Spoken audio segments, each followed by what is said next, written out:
കുട്ടികളെ, കഴിഞ്ഞ ക്ലാസ്സിൽ മാത്തമാറ്റിക്കൽ റീസണിങ് എന്ന ഒരു ചാപ്റ്ററിൽ മാത്തമാറ്റിക്കലി അക്സെപ്റ്റബിൾ സ്റ്റേറ്റ്മെന്റ് അല്ലെങ്കിൽ സിംപ്ലി സ്റ്റേറ്റ്മെന്റ് എന്താണ് നമ്മൾ കണ്ടു. അതിനുമായി ബന്ധപ്പെട്ട് കുറച്ച് എക്സാമ്പിൾ കണ്ടു. നെഗേഷൻ, ഒരു സ്റ്റേറ്റ്മെന്റിന്റെ നെഗേഷൻ എങ്ങനെയാണ് എഴുതുക നമ്മൾ പഠിച്ചു. കോമ്പൗണ്ട് സ്റ്റേറ്റ്മെന്റ് എന്താണെന്ന് പഠിച്ചു.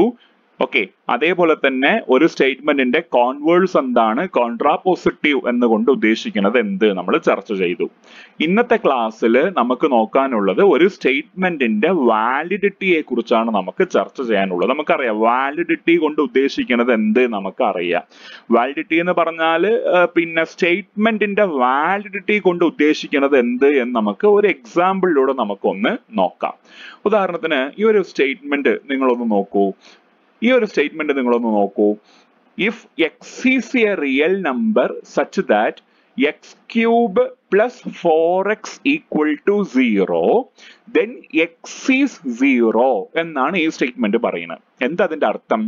X cube plus 4x equal to 0 എന്ന ഇക്വേഷനിൽ എക്സ് എന്ന് പറയുന്നത് ഒരു റിയൽ നമ്പർ ആണ്. ഈ ഇക്വേഷനിൽ എക്സിന് 0 കൊടുത്താൽ ഈ ഇക്വേഷൻ എന്താവും? സാറ്റിസ്ഫൈഡ് ആവും. 0 പറയുന്നത് റിയൽ നമ്പർ ആണല്ലോ, നമ്മൾക്ക് അറിയാവുന്ന ഒരു കേസാണ്. അപ്പൊ എക്സിന് 0 കൊടുത്ത് നോക്കൂ. 0 ക്യൂബ് പ്ലസ് 4 into 0, 0 ക്യൂബ് എന്താ 0, പ്ലസ് 4 into 0 എന്താ 0. അപ്പൊ 0 പ്ലസ് 0 എന്താ? അത് 0 തന്നെയാണ്. അപ്പൊ എന്താണ് എന്റെ കുട്ടികൾക്ക് മനസ്സിലായത്? ഇവിടെ നമ്മൾ എന്താണ് ചെയ്തത്? ഈ സ്റ്റേറ്റ്മെന്റ് എപ്പോഴാണ് ശരിയായത് എന്നാണ് നമ്മൾ കണ്ടത്. അപ്പൊ ഇങ്ങനെ ഒരു സ്റ്റേറ്റ്മെന്റ് എപ്പോഴാണ് ശരിയാവുക അല്ലെങ്കിൽ എപ്പോഴാണ് തെറ്റാവുക എന്ന് ടെസ്റ്റ് ചെയ്യുന്ന അല്ലെങ്കിൽ ചെക്ക് ചെയ്യുന്ന ഒരു രീതിക്ക്, ഒരു പ്രോസസ്സിന് പറയുന്ന പേരാണ് വാലിഡിറ്റി ഓഫ് സ്റ്റേറ്റ്മെന്റ് എന്നുകൊണ്ട് അർത്ഥമാക്കുന്നത്. വാലിഡിറ്റി ഓഫ് സ്റ്റേറ്റ്മെന്റ് കൊണ്ട് ഉദ്ദേശിക്കുന്നത് ഇത്രയേ ഉള്ളൂ. It means checking when the statement is true and when it is not true. എപ്പോഴാണ് ശരിയാവുക, എപ്പോഴാണ് ശരിയല്ലാതെയാവുക എന്ന് ചെക്ക് ചെയ്യുന്ന ഈ ഒരു രീതി, ഇതാണ് ഇതുകൊണ്ടാണ് ഇത്രയേ ഉള്ളൂ ഇതുകൊണ്ട് ഉദ്ദേശിക്കുന്നത്. അതാണ് വാലിഡിറ്റി ഓഫ് സ്റ്റേറ്റ്മെന്റ് എന്നുകൊണ്ട് ഉദ്ദേശിക്കുന്നത്. ഇപ്പൊ നമ്മൾ കണ്ടു, എക്സിന് 0 കൊടുക്കുമ്പോൾ എന്താവും? ശരിയാവും. അപ്പൊ ഇത് സാറ്റിസ്ഫൈഡ് ചെയ്യുന്ന പിന്നെ ഇത് സാറ്റിസ്ഫൈ ചെയ്യാത്തൊരു വാല്യൂ ആണെങ്കിൽ അത് ശരിയാവുമോ? ശരിയാവില്ല അല്ലെ. അപ്പൊ എക്സിന് 0 കൊടുത്തപ്പോൾ അത് ശരിയായി. അപ്പൊ ഇങ്ങനെ ഒരു സ്റ്റേറ്റ്മെന്റ് എപ്പോഴാണ് ശരിയാവുക, എപ്പോഴാണ് ശരിയല്ലാതാവുക എന്ന് ചെക്ക് ചെയ്യുന്നതിനെയാണ് നമ്മൾ എന്ത് പറയുക? വാലിഡിറ്റി ഓഫ് സ്റ്റേറ്റ്മെന്റ് എന്ന് കൊണ്ട് ഉദ്ദേശിക്കുന്നത്, അർത്ഥമാക്കുന്നതെന്ന് നിങ്ങൾ മനസ്സിൽ ഓർത്തുകൊള്ളണം. ഓക്കെ, ഇനി നമ്മൾ ഡിസ്കസ് ചെയ്യാനുള്ളത്, നമുക്ക് 4 തരത്തിലുള്ള വാലിഡിറ്റി ഓഫ് സ്റ്റേറ്റ്മെന്റിന്റെ മെത്തേഡ്സ് ആണ് നമുക്കുള്ളത്. അതായത് ഒരു സ്റ്റേറ്റ്മെന്റിന്റെ വാലിഡിറ്റി ചെക്ക് ചെയ്യാൻ വി ഹാവ് 4 മെത്തേഡ്സ്, 4 മെത്തേഡ്സ്. ഏതൊക്കെയാണ്? ഇതൊക്കെയാണ്. Direct method. ഫസ്റ്റ് മെത്തേഡ് ആണ് direct method. Second one contrapositive method. Contrapositive വാക്ക് നമ്മൾ കഴിഞ്ഞ ക്ലാസ്സിൽ കണ്ടതാണ് അല്ലെ. ഒരു സ്റ്റേറ്റ്മെന്റിന്റെ കോൺട്രാപോസിറ്റീവ് എഴുതാൻ എന്റെ കുട്ടികൾക്ക് അറിയാം. Third one method of contradiction. Fourth one using A counter example. ഇങ്ങനെ 4 മെത്തേഡുകളിലൂടെയാണ് ഒരു സ്റ്റേറ്റ്മെന്റിന്റെ വാലിഡിറ്റിയെ നമ്മൾ മാത്തമാറ്റിക്സിൽ നമ്മൾ ചെക്ക് ചെയ്യാം. ഇതിൽ ഏറ്റവും പ്രധാനപ്പെട്ട ഒരു മെത്തേഡാണ് മെത്തേഡ് ഓഫ് കോൺട്രഡിക്ഷൻ എന്ന് പറയുന്നത്. എന്താ കോൺട്രഡിക്ഷൻ എന്ന വാക്കിന്റെ അർത്ഥം? നമ്മൾ ഡിക്ഷണറിയിൽ സെർച്ച് ചെയ്താൽ നമുക്ക് കാണാൻ പറ്റും. എതിർത്ത് പറയുക, പരസ്പര വിരുദ്ധമായിരിക്കുക, വിപരീതമായിരിക്കുക, ഇങ്ങനെയൊക്കെ നമ്മൾക്ക് അർത്ഥം പറയാൻ പറ്റും. അപ്പൊ ഏതായാലും അതിന്റെ അർത്ഥം പോലെ തന്നെയാണ് ആ മെത്തേഡിലും നമ്മൾ പ്രോബ്ലം ചെയ്യാൻ ഉദ്ദേശിക്കുന്നത്. ആദ്യം മെത്തേഡ് ഓഫ് കോൺട്രഡിക്ഷൻ പറഞ്ഞാൽ എന്താണ് നമുക്ക് നോക്കാം. ഇതിൽ എന്താ ചെയ്യാൻ പോണേ വെച്ചാൽ സിമ്പിളായിട്ട് എന്റെ കുട്ടികളെ മനസ്സിലാക്ക്. മെത്തേഡ് ഓഫ് കോൺട്രഡിക്ഷനിൽ നമ്മൾ ചെയ്യാൻ ഉദ്ദേശിക്കുന്നത് ഇത്രയേ ഉള്ളൂ. നമുക്കൊരു സ്റ്റേറ്റ്മെന്റ് തന്നിട്ടുണ്ടാവും. പി പറയും, നമുക്കതിന് വേണമെങ്കിൽ പേര് കൊടുക്കാം. പി എന്ന് നമുക്ക് പറഞ്ഞ പേര് കൊടുക്കാം. ആ പി എന്ന സ്റ്റേറ്റ്മെന്റ് നമ്മൾ അസ്യൂം ചെയ്യാണ് അത് തെറ്റാണ് എന്ന് പറഞ്ഞ് അസ്യൂം ചെയ്യാണ്. Which means we assume that P is not true. P എന്ന് പറയുന്നത് ശരിയല്ല എന്ന് പറഞ്ഞാൽ അത് ഫോൾസ് ആണ് നമ്മൾ അസ്യൂം ചെയ്യുന്നു. എന്നിട്ട് നമ്മൾ ചില റിസൾട്ട് നമ്മൾ എത്തുന്നു. ആ എത്തുന്ന റിസൾട്ട് നമ്മൾ എന്താണോ നേരത്തെ അസ്യൂം ചെയ്ത് വെച്ചത്, സങ്കല്പിച്ചത്, അതിന് കോൺട്രഡിക്റ്റ് ആയിട്ടാണ് കിട്ടുക. എന്ന് പറഞ്ഞാൽ അതിന് പരസ്പര വിരുദ്ധമായിട്ടാണ് നമ്മൾക്ക് കിട്ടുക. എന്ന് പറഞ്ഞാൽ അതിന് വിപരീതമായിട്ടാണ് നമ്മൾക്ക് കിട്ടുക. എന്താണോ നമ്മൾ അസ്യൂം ചെയ്ത് വെച്ചത് അതിന് നേരെ ഓപ്പോസിറ്റ് ആയിട്ടാണ് നമ്മൾക്ക് കിട്ടുക. അപ്പൊ അങ്ങനെയാണെങ്കിൽ നമ്മൾക്ക് എന്ത് പറയാം? അങ്ങനെ കിട്ടിയെങ്കിൽ നമ്മൾക്ക് പി എന്താണ്? നമ്മൾ നേരത്തെ നമ്മൾ പി തന്നൊരു സ്റ്റേറ്റ്മെന്റ് ഉണ്ടല്ലോ, ആ സ്റ്റേറ്റ്മെന്റ് ട്രൂ ആണ് എന്ന് നമുക്ക് പറഞ്ഞ് കൺക്ലൂഡ് ചെയ്യാം. ഇപ്പൊ ഒരു പ്രോബ്ലത്തിലൂടെ നമുക്ക് കുറച്ചും കൂടി സിമ്പിൾ ആയിട്ട് മനസ്സിലാക്കാൻ പറ്റും. ഓക്കെ, ഇപ്പൊ ഞാൻ പറഞ്ഞ കാര്യങ്ങൾ ഇതൊക്കെയാണ്. ഏതായാലും നമ്മൾ ക്വസ്റ്റ്യനിലേക്ക് നമ്മൾ കടക്കാം. പ്രോബ്ലം നോക്കിക്കോളൂ. ക്വസ്റ്റ്യൻ ഇതാണ്, വളരെ പ്രധാനപ്പെട്ട ക്വസ്റ്റ്യൻ ആണ്. ഈ ഒരു ഭാഗത്തുനിന്ന് വളരെ എപ്പോഴും ചോദിക്കുന്ന ഒരു ചോദ്യമാണ്.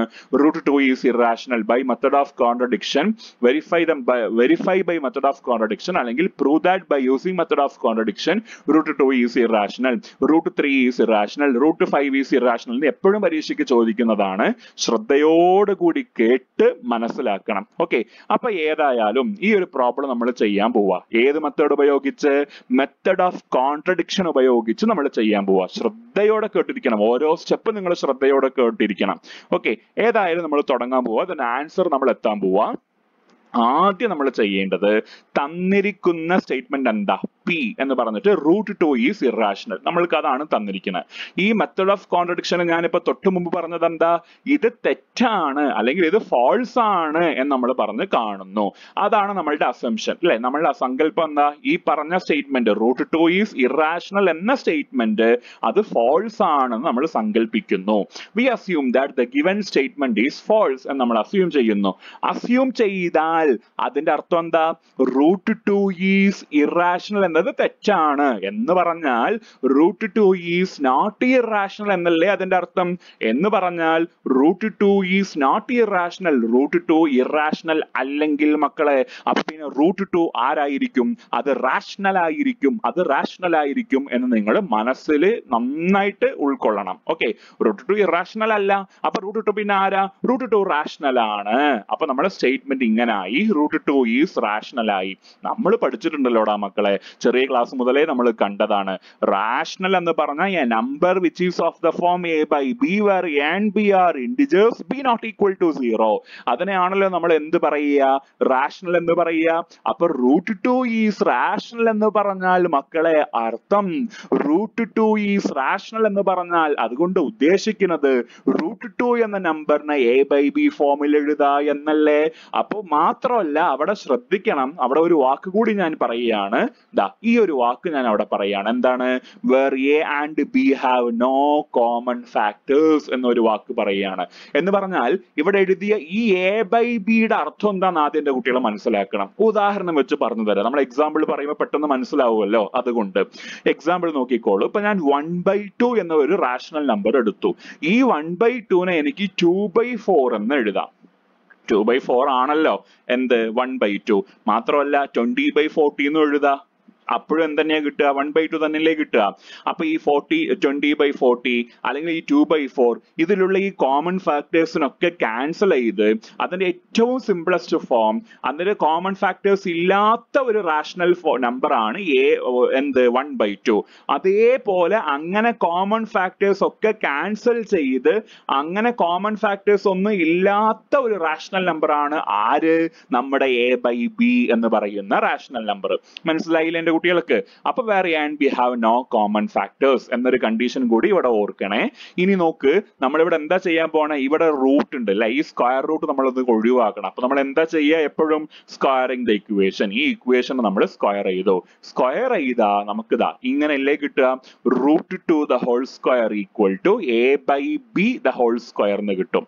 എന്ന് പറഞ്ഞാൽ നമ്മളുടെ അർത്ഥം അടുത്ത സ്റ്റെപ്പില് ഈ സ്ക്വയറും ഈ റൂട്ടും സ്ക്വയർ റൂട്ടും കൂടി ക്യാൻസൽ ആവും. ക്യാൻസൽ ആവുമല്ലോ. ക്യാൻസൽ ആയ ബാക്കി എന്താ കിട്ടുക? സ്ക്വയർ റൂട്ട് ക്യാൻസൽ ആയ ബാക്കി ഇവിടെ 2 equal to a by b the whole square. അർത്ഥം ഈ സ്ക്വയർ എക്കും ബാധകമാണ്, ഈ ഡിനോമിനേറ്ററിനും ബാധകമാണ്. അപ്പൊ പിന്നെ ഇവിടെ എങ്ങനെ എഴുതാ? a square by b square എന്ന് എഴുതാ. അപ്പൊ ഇപ്പൊ നമ്മൾക്ക് എന്താ കിട്ടുക?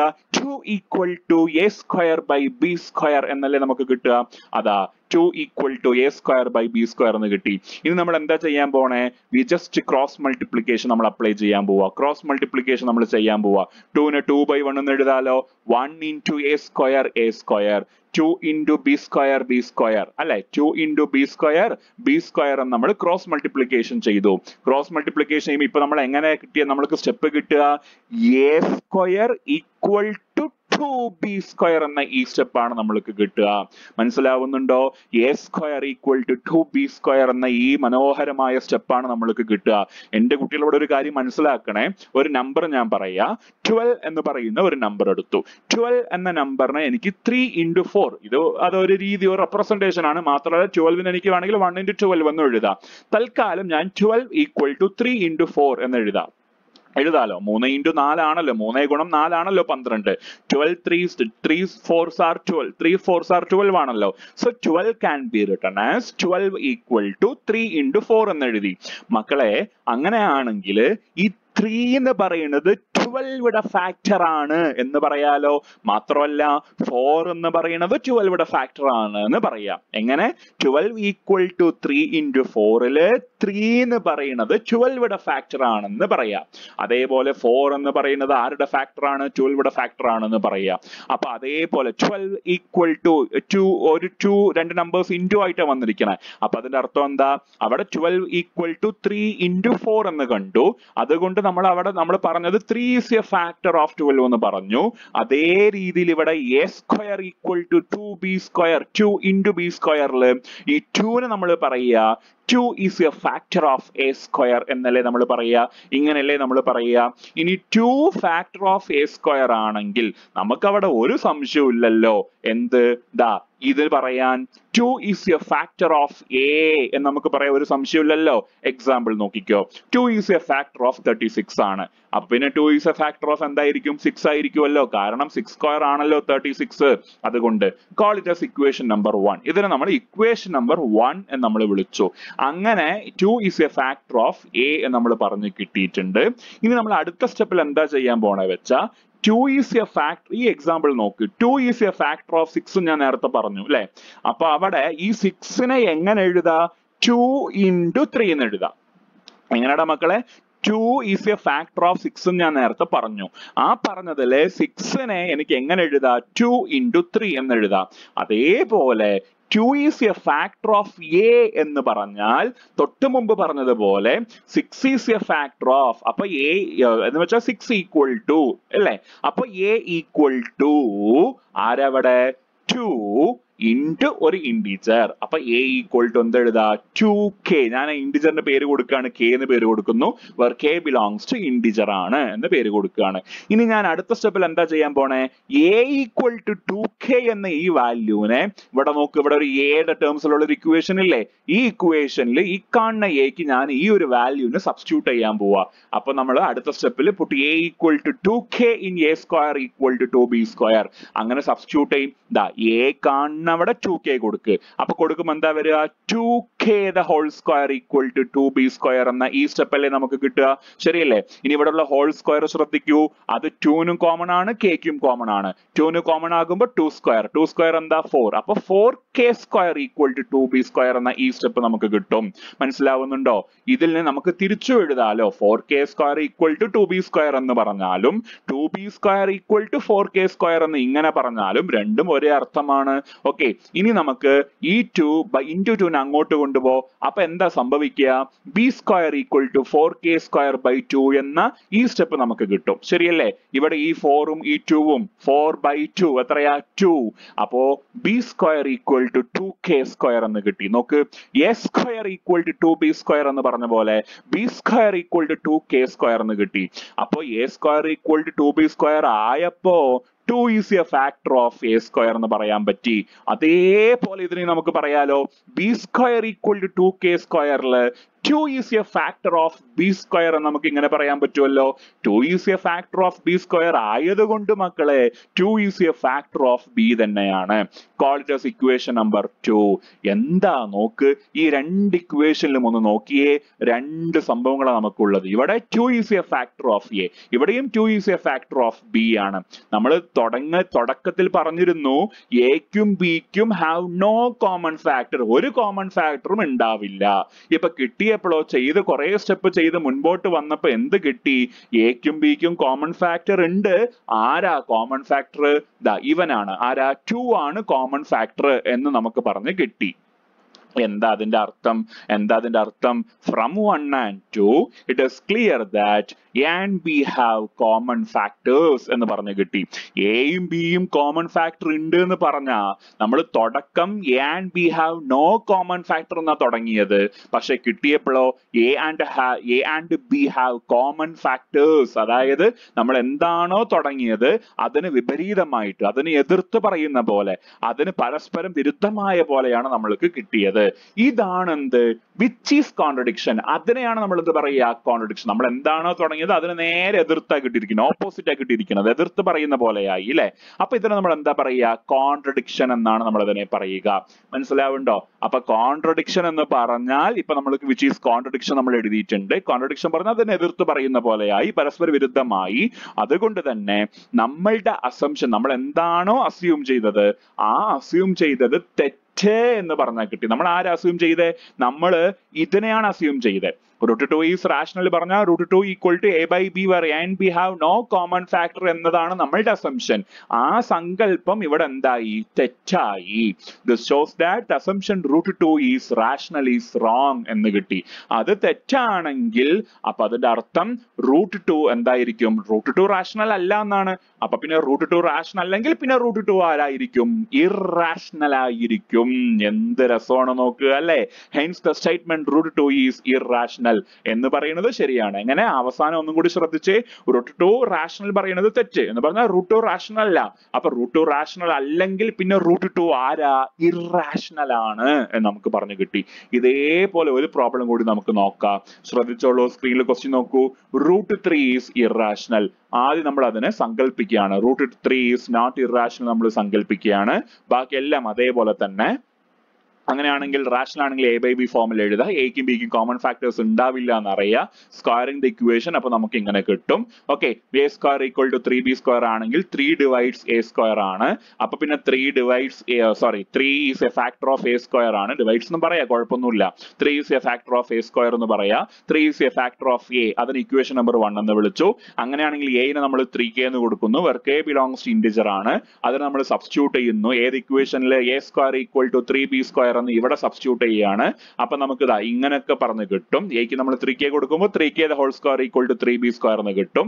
അപ്പൊ ഇത് ഈ സ്ക്വയർ ഒന്ന് എക്സ്പാൻഡ് ചെയ്യുമ്പോൾ 9k square equal to 3b square, അതായത് 3b സ്ക്വയർ ഈക്വൽ 9k സ്ക്വയറിൽ നിന്ന് നമുക്ക് b square equal to 9k square by 3 നമ്മൾക്ക് പറഞ്ഞു കിട്ടി. ഇനി ഇതിൽ നമുക്ക് ഇങ്ങനെയും കിട്ടുമല്ലോ അല്ലെ. ഇനി ഇതിന്റെ അർത്ഥം എന്താ?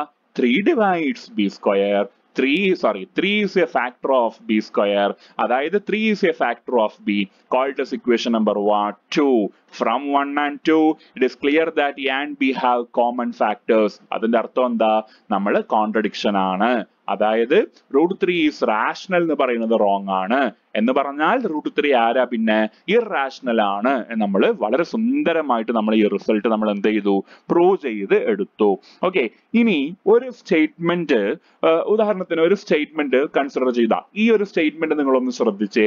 Four any real numbers a and b, a square equal to b square implies that a equal to b എന്നാണ്. ഏതെങ്കിലും റിയൽ നമ്പർ ആയിക്കോട്ടെ, എ ബി പറയുന്നത് ഏതെങ്കിലും റിയൽ നമ്പർ ആയിക്കോട്ടെ, ഇതില് A square equal to B square ആണെങ്കിൽ A equal to B, A square equal to B square ശരിയാണെങ്കിൽ A equal to ബിയും ശരിയായിരിക്കും എന്നാണ് പറയുന്നത്. ഇത് ശരിയാണോ എന്ന് എനിക്ക് ചെക്ക് ചെയ്യണം.